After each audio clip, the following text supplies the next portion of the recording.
Let's start this video off with a warning. If you are sensitive to the topics regarding child pornography, abuse, sexual assault, or anything related to these topics, I would advise you to click off this video for your own sake.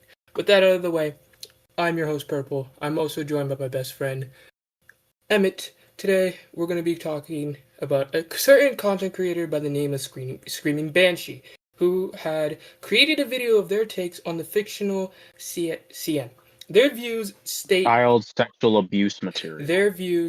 and I quote, fictional child abuse. Childhood sexual abuse material. Their views state, and I quote, fictional childhood sexual abuse material is not a thing. Fuck it, let's just knock this out of the way while we're on the topic anyway. There is no such thing as fictional CSAM. Doesn't exist. There are two things that fiction cannot create that is necessary for childhood sexual abuse material. That is a child and abuse. Fiction can be sexual. Fiction can be material.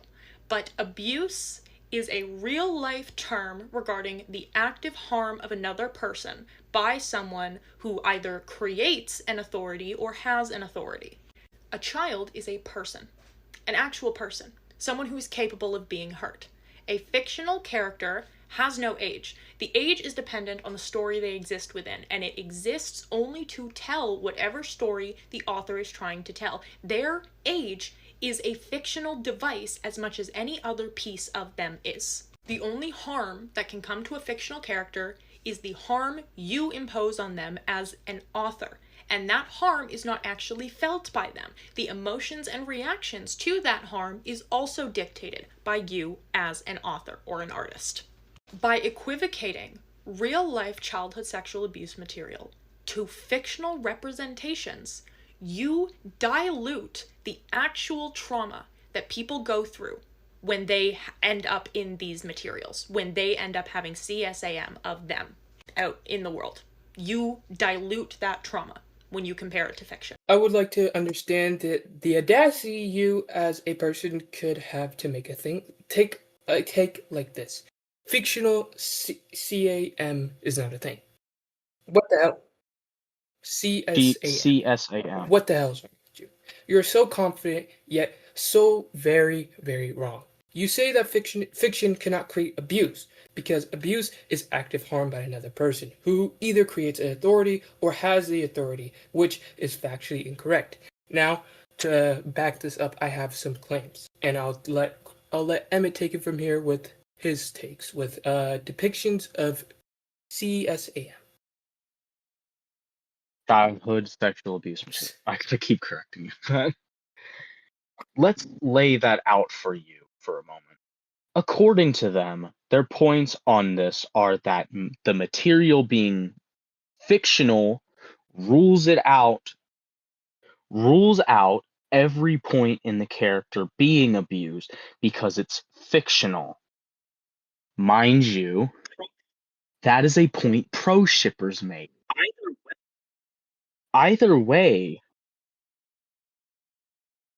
yet made a point on how the supposed character cannot be harmed because of said character being fictional.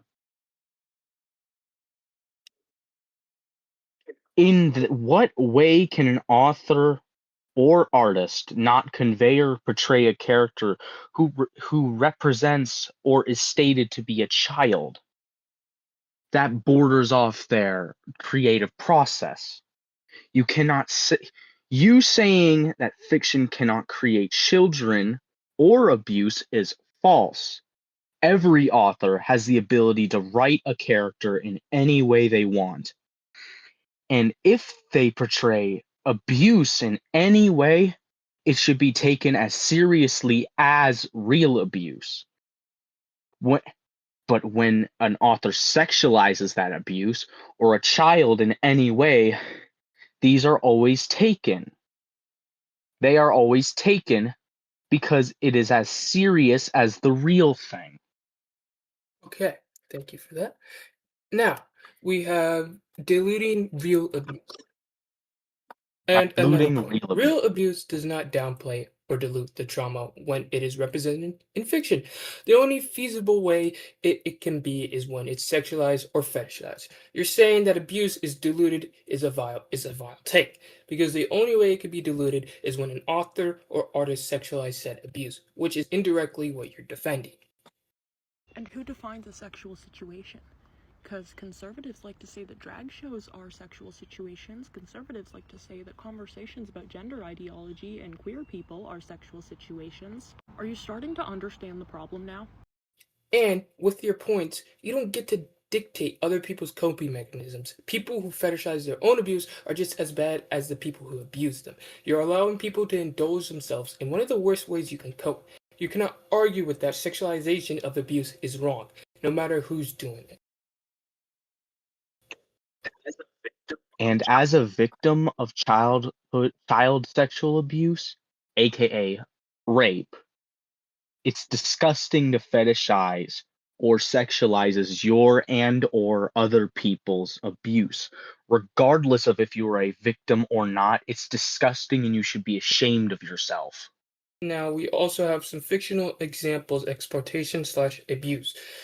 You don't get to have a say in how people cope with their trauma. Hope this helps. Your approval is not needed. You are not the arbiter of what a healthy coping mechanism looks like. That is a case-by-case basis that will be decided by an individual and their therapist.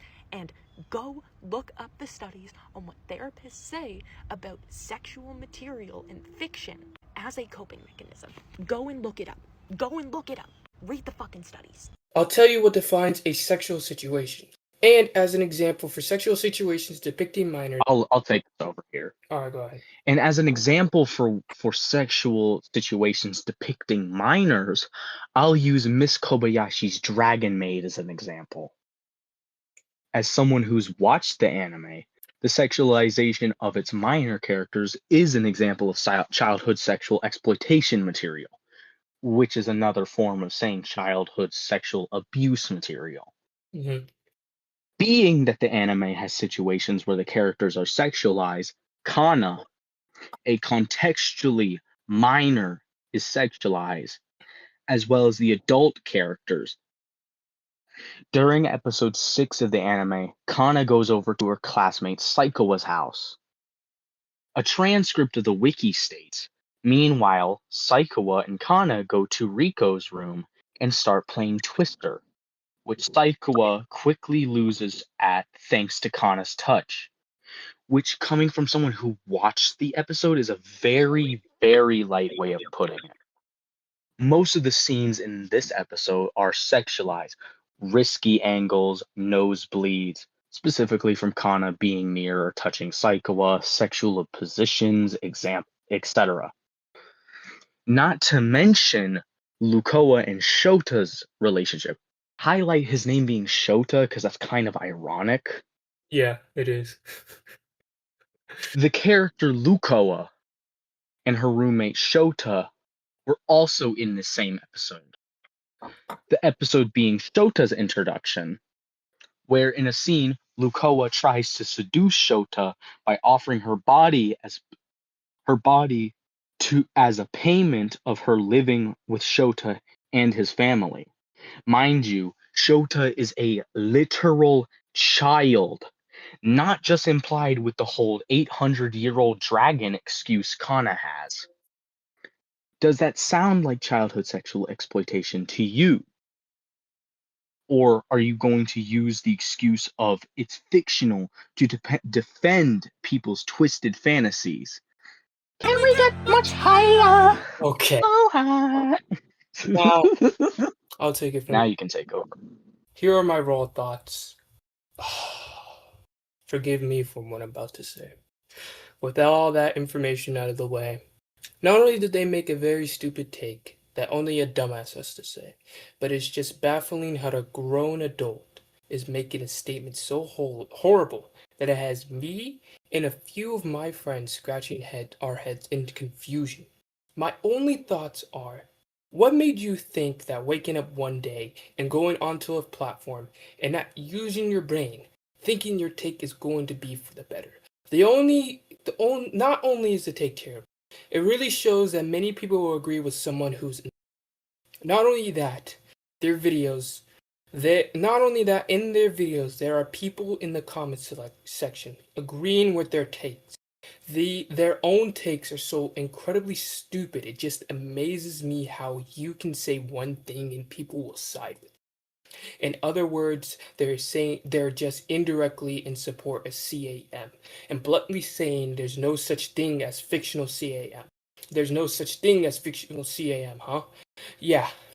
I don't know why many people have so much access to the internet nowadays, and yet here you are being so ignorant, so idiotic, so stupid that it's just pathetic how stupid you can really be.